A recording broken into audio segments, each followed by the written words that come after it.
Brigadier साहब अस्सलाम वालेकुम, बहुत शुक्रिया आपके वक्त के लिए। मुझे ज्वाइन कर चुके हैं हमारे कलीग, मेरे पुराने साथी, सीनियर एंकर एनालिस्ट मसूद रजा साहब। अस्सलाम वालेकुम मसूद, आपके वक्त के लिए जज़ाकल्लाह खैर। ब्रिगेडियर बाबर, जिस तरह भी अली नकवी साहब कह रहे थे कि आने वाले 12 से 24 घंटे बहुत इंपॉर्टेंट हैं, how do you read the situation brigadier Babar, and आपकी नज़र में who is more desperate, America और ईरान या rest of the world? Brigadier Babar Alauddin. चलो, बहुत शुक्रिया आपका। आने वाले 12 से 14 घंटे वाकई बड़े इंपॉर्टेंट हैं, इंपॉर्टेंट मुख्तलिफ हवालों से हैं। सबसे पहले तो इसलिए इम्पोर्टेंट है कि ये मुज़ाकरात बाज़ाब्ता तौर पर कल हों।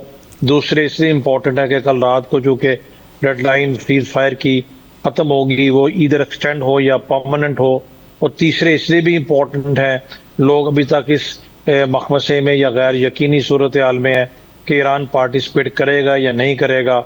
और आपने पूछा कि कौन ज़्यादा डेस्परेट है, मेरे नज़दीक अमेरिका भी बहुत डेस्परेट है, दुनिया बहुत डेस्परेट है।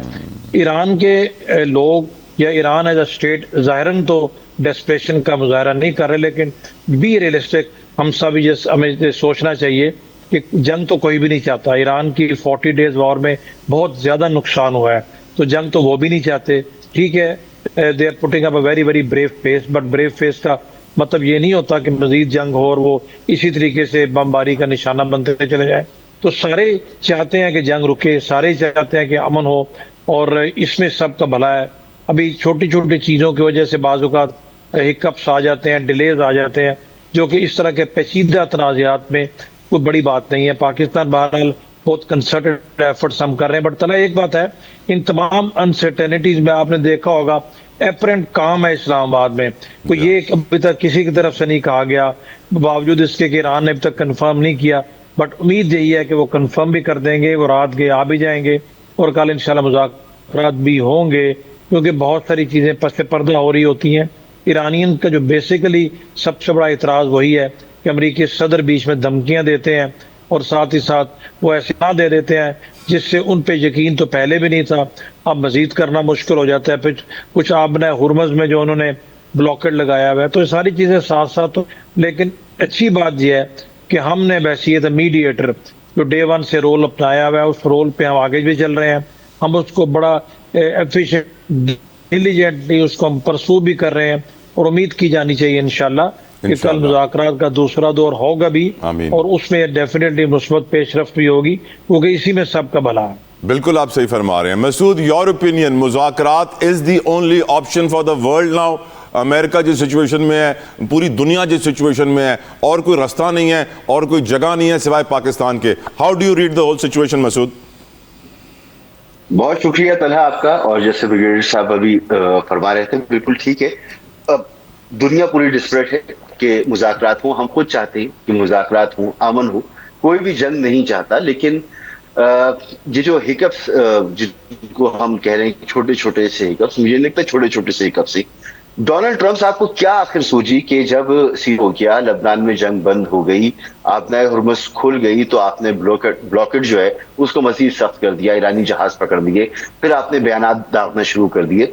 मुझे नहीं लगता कि आखिरी वक्त में आकर आपको ये पॉलिटिकल पोस्टरिंग या अपनी लोकल ऑडियंस के लिए कुछ करना चाहिए। ये मुझे उससे कुछ ज्यादा बढ़ के चीज मालूम हो रही है। देखिए, डोनाल्ड ट्रंप साहब ने जब जीसीपीओ का एग्रीमेंट खत्म किया था, वो मुआहिदा तोड़ा था, तो बड़ा कॉम्प्रिहेंसिव मुआहिदा था। उसके अंदर अमेरिका भी था, उसके अंदर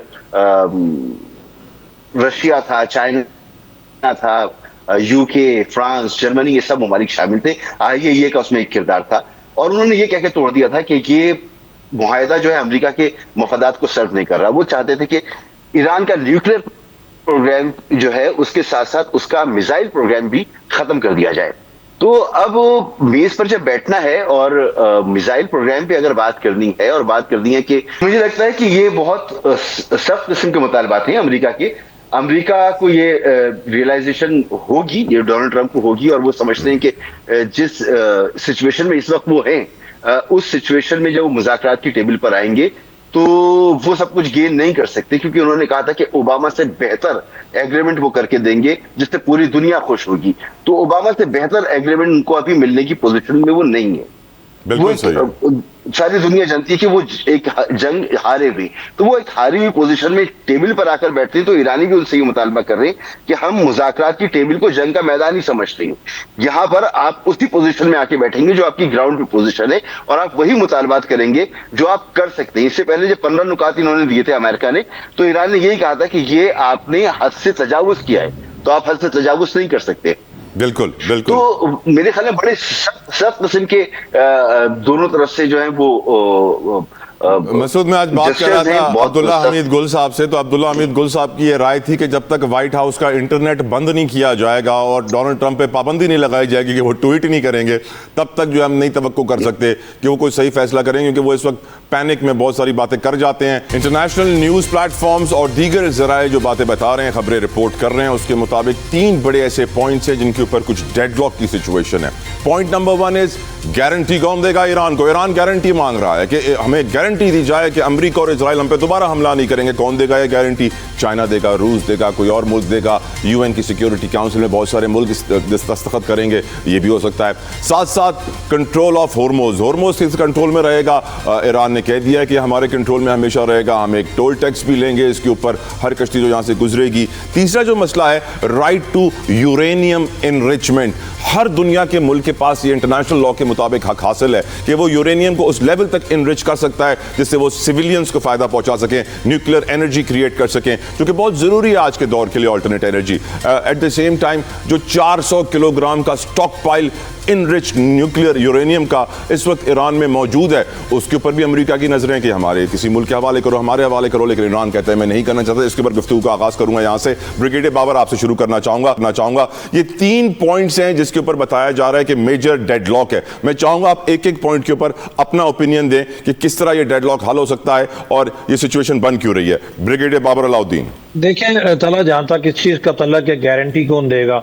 अबे डोनाल्ड ट्रंप जैसे शख्स की गारंटी देना किसी ह्यूमन बीइंग के लिए तो पॉसिबल नहीं है। और नेतन्याहू क्योंकि बेसिकली जिसको वो हरफ आम में कहते हैं ना, उचकुल उसको होती है हर वक्त, वो सारे के सारी प्रॉब्लम की जड़ है, वही हर वक्त जो है ना डोनाल्ड ट्रंप को भी फीड करते रहते हैं। और डोनाल्ड ट्रंप की काबीना में जो ज़ायनिस्ट उनके लोग हैं वो उनको हर वक्त करते रहते हैं।